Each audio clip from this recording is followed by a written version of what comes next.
you think about wisdom coming with age, and normally wisdom, you think of like an old man who's very wise in the sense that they've been through a lot. Well, the idea is I think that they've probably made a lot of mistakes, and that's how they've learned their decision-making skills is through time. But you can imagine if you could expedite that process, you can minimize the number of mistakes that could be detrimental.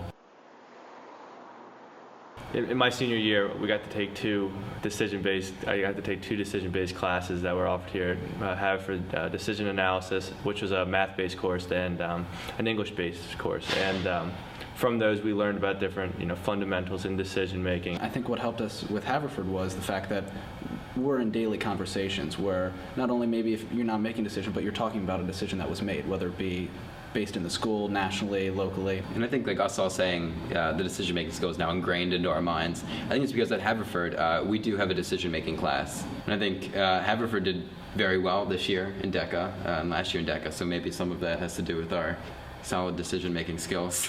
The key to the competition is doing well in a decision-based role-play event in which you're given a case study scenario, you go before a panel of judges, and you present and defend your decisions.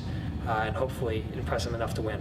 The way our group just would present their information wasn't so much outcome-based, so it would be like I could overhear some different people's role plays, and they would almost say that we're going to do this, and this is going to happen. This outcome is going to happen if we do this. And I felt like that was a strong point of ours, is that we never said that if we do this, this will happen. We merely presented the best solution to the problem. There wasn't a right or wrong answer. I think the judges really wanted to hear that we were making a decision for the right reasons, and that there was a solid train of thought behind it, and it wasn't just coming out of thin air. I think one of the other ways Haverford gave us an advantage is that after we'd make our presentation, the judges would say, okay, like, where did this decision come from? And a lot of the other kids that I overheard would just be like, oh, well, I thought it was the best thing to do.